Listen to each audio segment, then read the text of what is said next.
Hello, this is Mike at GameFromScratch, and welcome to a new tutorial series, or at least new to YouTube. Several months back, possibly even a year ago, I did a Cocos2d-x 3.x, whatever, tutorial series on GameFromScratch. It's available right here. Once again, GameFromScratch is full of tutorials. You go to GameFromScratch.com itself, hit tutorials, and then head on down, and you'll see it is... I scrolled past, didn't I? Scroll past again. Why am I blind? There it is. Cocos2d-x C++ game programming tutorial series. Go ahead and click that. This is a text-only series. It's about 5 or 6 parts. We handled the basics of creating a Cocos game. Now, I went into incredible depth in the writing of this one, and we're going to do a corresponding video series to pair to it. And what we're going to cover today is this guy, installation, creating a project in Hello World. Now, you can go back and refer to any of the source code, and pretty much anything we covered here will be available in that text version. Now, some things might have changed slightly over time, so obviously whatever's in this video is working as of today anyways. But if you're wondering, Cocos2d-x is a C++ port of the Cocos2d Objective-C library, which in turn was a port of the Cocos game library, which was for Python way back. But Cocos2d became very popular, especially with the release of the iPhone. It was written Objective-C, which is personally a language I despise. And this was the C++ port of it to not only C++, but to a number of different platforms. And over time, Cocos2d-x became a little bit more. It actually became a version of Cocos2d for many languages, many platforms. So there's an HTML version, there's a .NET version, there's a couple other versions as well. So it's not just for C++, but Cocos2d-x banner project is probably the C++ port, and that's what we're talking about specifically today. You head on over, you can download it at Cocos2d-x.org. Head over to the downloads page, and this is the guy we want. And we're going to use the version 3.8.1 today. And just click this guy, and I'll go ahead and download. You can see I've already downloaded it right here. And this zip file is literally all you need. You just copy it out to some folder, and that's it. Now, unfortunately, there are some prerequisites you need to install, especially if you want to work with Android, but even if you don't, you're going to need some of these installed. The first one that definitely needed installed is Python 2.7, and it has to be 2.7. Python had a bit of a language split, so there's versions 2.x and 3.x. It's 2.x you want here, and probably want to go with the 32-bit version as well. So install Python, make sure it's running first, because the Cocos2d build script uses Python quite heavily. Now, the language itself, no Python involved. This is just for the tools, but you do need to have it installed. And then ideally what you want to do is make sure it's added to your path. So if you're in Windows, either click File Explorer or My Computer, depending on which particular install you've got. So on Windows 10, it's File Explorer. On Windows 7 and 8, it's My Computer. And then just go right-click it, click Properties, Advanced System Settings, and Environment Variables. And in here, locate your path right here, and make sure that Python tools are actually set in your path somewhere. So that's very critical. And then you're going to want to go ahead and make sure that that is actually working. So open up Command Prompt and run the command Python. It will go ahead and load Python if it's installed. If it doesn't, then you've got an issue. So make sure that your Python is up and running. Now you're going to need a couple of other things installed. You're going to need the Android SDK, the Android NDK, and Ant. Now, the Android SDK and NDK are both available from Google, completely free, nothing special there. The installs aren't really that difficult either. You're just going to have to download and make sure that you know where you put them. In my particular case, I put them both in C, Dev, Java. So there's Android SDK and Android NDK are the folders I went ahead with. So you're just going to need to know those paths in a second. You're also going to need Ant. Ant's super simple. It's a build system written in Java for Java. It's available from ant.apache.org. Just download the zip file and put it somewhere. You just got to remember where it is. And I think I also put it, so it's in my Java folder, and it's Ant. And this is literally just a zip you get from the ant.apache.org website, and you extract it out. And you got to make sure you have all of those things installed before we continue. Now, once you've got that file that you downloaded from Cocos2d, go ahead and extract this zip folder out somewhere. You'll see in my case, I put it in temp because I put everything in temp. So it's right, oops, that's the zip. You can see I've already extracted it. It's right there. And now what we want to do is open up a command prompt. And you want to switch into that folder. Now I've already run this, so you're not going to see the exact process here. But you want to run Python, and then the command is setup.py. And in your case, since I've already run it, it just went ahead and basically said all of these things are set. But what it's going to ask you for is the NDK root, which is the folder that you install the NDK to, the Android SDK root, which again is the folder you installed the SDK to, and ant root, which is the folder that you installed ant to. So just give it each one of these settings, and it's going to set a bunch of values for you, some environment variables. So now what you got to do is you actually follow this advice right here. Either restart your computer or restart the terminal. Now restarting your computer is massive overkill unless you're on, I think, Windows XP, and I think they actually require it for the environment to be imported. But for most of us, we just need to launch a new command prompt, and you can test to see if it worked by running the command Cocos. If Cocos runs and gives you something other than error not found, then you're up and running and you're running correctly. And we're ready to create our first project. If you have an error at this point, I would suggest going to GameFromScratch.com, reading through that setup tutorial, make sure I didn't miss anything. And if I did, or if it's still not working, leave a comment below and I'll see what I can do to help you out. But the big things to do if you do get an error is make sure that it's Python 2.7. Make sure you went with 32-bit. Make sure that your path is set correctly, because those are probably your most common errors there. So once that's now defined, what we want to do is go into whatever directory we're going to create our game in. And go Cocos is the command. So Cocos, and we're going new, and then you're going to tell it L is for language, CPP, and then we give it a name in reverse notation, reverse URL notation. If you're from Java, you know what I mean. So basically .com or .net, .org, whatever, your company name, your game name. So in this case, and it doesn't have to, you don't need to own the domain or anything like that. It's just a unique identifier. So you can make this completely up if you want. So I could go made up Earl.game. So what I'll do is, since I actually have one, game from scratch, Cocos demo, and give it a directory. So this was Cocos new, and a space, and this is an L as in Larry, so -L, and then CPP, so language is CPP, the name, so com.gamefromscratch.cocos demo or whatever you go with, and then -D for directory, and then the path you want to create it in, and then press enter.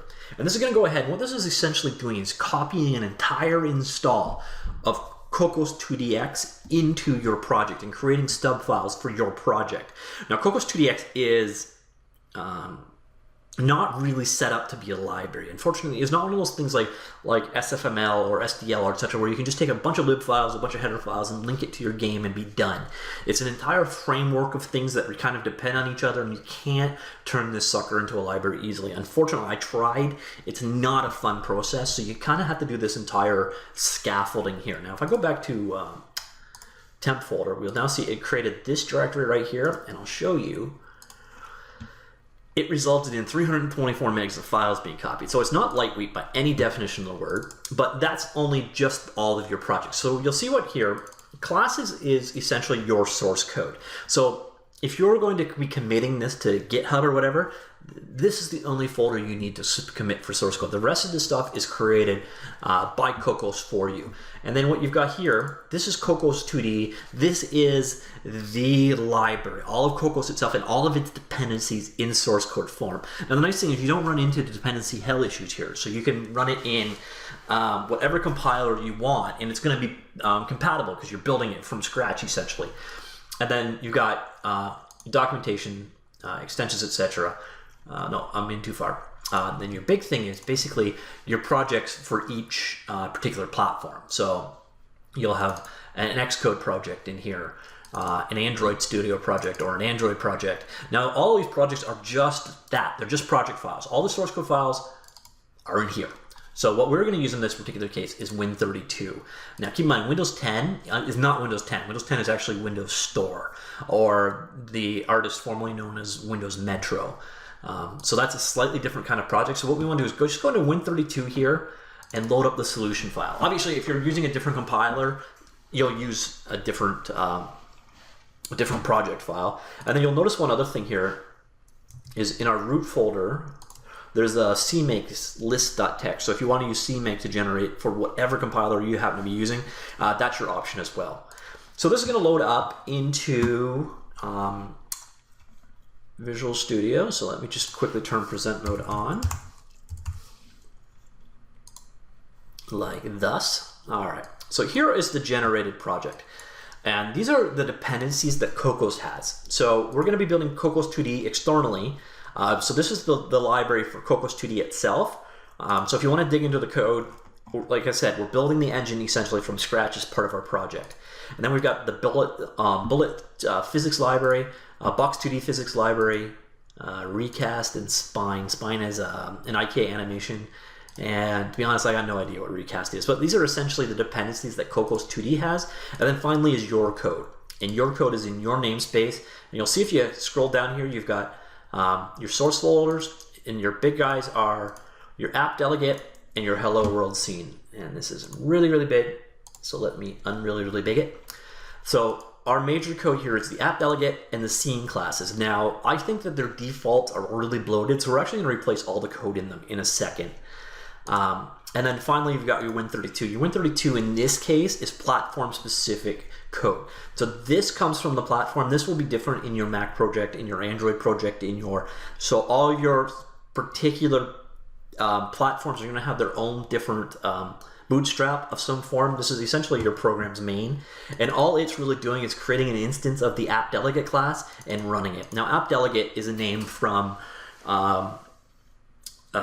iOS, Mac OS world, but essentially you can think of it as your game. And so it's sort of the running application itself. And then the organizational unit of your game is scenes. So the app delegate is responsible for things like creating the window itself. And then your logic of your game, the majority of your code is going to be in scene or consumed in scene. So these are, you have your client-specific bootstrap stuff. It's going to be in this platform folder like this, and obviously on Android or whatever, it's going to change. And all it's really responsible for is creating and running that app delegate class. We're going to look at the app delegate, and we're going to look at the hello world. We're just not going to use the version that they included because they're, as I said, they're a little fat. But now I'm going to go ahead and just build. This process is going to take a few minutes because we're actually building all of the dependencies, and then Cocos2d, and then our game. So our game itself is going to take about 2 seconds to build, actually, but Cocos2d is going to take a little bit of time. So I'll let this run. I'll go ahead and pause, and we'll be back in a second. All right, so that should take about 4 or 5 minutes, depending on the speed of your computer, possibly a little bit longer, or if you've got a better computer than me, a great deal shorter. But assuming it's done, you're going to get hopefully no error message at all. There'll be a number of warnings, but no particular error messages. And the default application that you will have gotten from that scaffolding for creating this app will show a logo with a shutdown thing in the corner, and that's about it. And now, as I said earlier, I found their default application a little bit convoluted, so I've stripped it down so we can just deal with the basics for now. Anything else that was in there, though, I will introduce and cover in later tutorials, so don't worry too much about what I cut out. So this is what we're replacing it with. If you go to GameFromScratch.com, again, all the code is there, so you can get it from there, no problem. But the hardest, remember our main created this app delegate. The app delegate implements 3 key functions. Application did finish launching, application did enter background, and application will enter foreground. Those are all taken from Mac OS terminology, so they make sense coming from there. But basically this is it means your window is about to be created and shown. So your application is up, but your window is being created for display. So basically init. This is on minimize and maximize, or lose focus, gain focus. Now that could be on a mobile phone. The phone starts ringing, it's going to get pushed into the background. And then when they're done the call and your application is restored, this will get called. So those are your three main things that you're handling in your delegate. Otherwise, your app delegate is quite simple for the most part. Now, the thing with Cocos in general and Cocos2d-x in specific is there's a lot of singleton classes, big globally available classes, and the heart of it is this director class. The director sort of is a global god object. So some people will think that this is the most appalling class design. I'm going to leave that for a different argument. But basically you have this director singleton available for doing a bunch of things like switching scenes, etc. And in the finished launching, what we do is we get a reference to it by calling get instance. We then get a copy of the GL viewport by calling its method get OpenGL view. So now we've got a reference to the window basically. We make sure that it's been created or that it's valid. If it's not, we go ahead and create a window, 640 by 40 the dimensions, and set it as active. Otherwise we do nothing because it's already been created. And then what we're doing, and this is the big guy, is we create an instance of our scene by calling create scene, and then run that scene. Again, that's where the director comes into play. Now a scene can be it's an organizational unit. A scene could be, it depends on how your game is structured, but you could look at it as window by window. You could have the entire game be a single scene. You could have game modes being scenes, or you could have levels being scenes. It's a way of organizing code, but a scene doesn't have to literally be a scene like a scene on stage, but a scene is a unit of game, be it your entire game, a menu, whatever. But we're going to go ahead and create one, and we can transition between them. We can have multiple scenes, etc. But in this case, we have a single scene, which is called Hello World. And you see over here, Hello World scene. Here's our header. Now, one of those things you'll find about Cocos2d is it uses a lot of macros for doing things, and I'll show you. This one's kind of critical, but what we've done here is we created a class called Hello World, and it inherits from layer. So it's a layer class, and it's got a static method that creates and returns a scene. Again, remember, scene is an organizational unit of some kind. This is what the director created and ran. And this is your key guy here. So this create func method. So we're basically saying create a function for Hello World. So you're not creating a function, you're actually creating a create function, which is a little confusing. But what this macro in this line of code will ultimately become is the equivalent, and this makes a great deal more sense when you read it this way.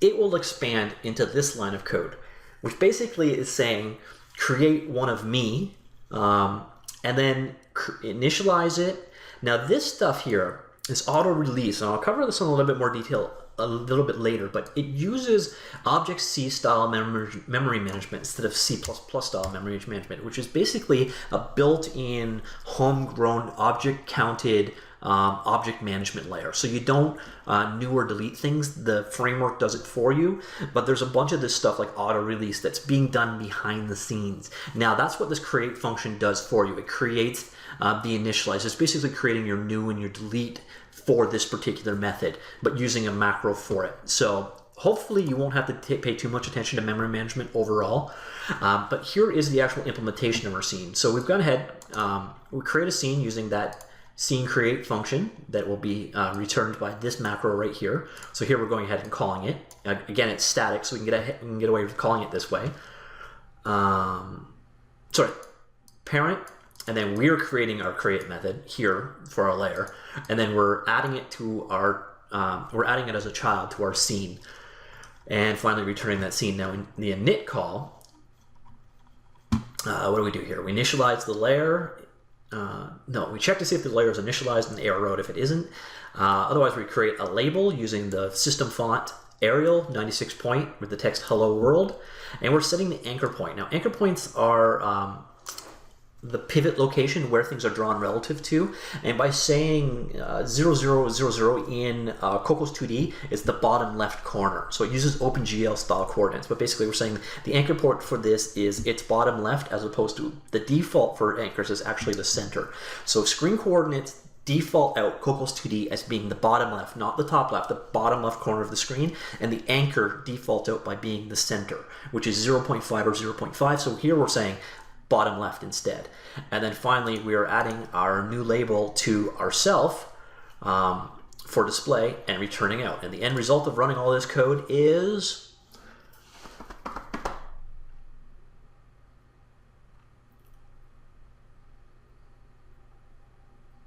boom, a Hello World app. And that's it. So we just created our very first application. We'll go into some of these things in more detail later on, and some of these systems will definitely make more sense once we start digging a little bit deeper. It can come across a little convoluted at first, the creation stuff, the scenes, the layers, but once you start actually working with them in a practical sense, they will make more sense. So that's what we're going to cover for the initial. So this show just set up initial project creation in a Hello World app. Again, I will link to the original sources here, which coincidentally show how to do the exact same thing using Xcode as opposed to Visual Studio, but all the source code is there. And then we'll carry on to the next part, and ironically, I actually forget what it was about, but it was on basic sprites, positioning, parenting, and coordinate system. So basically, we're going to start looking at graphics next. So hope you enjoyed that. Stay tuned for the next part. Thank you very much. Bye.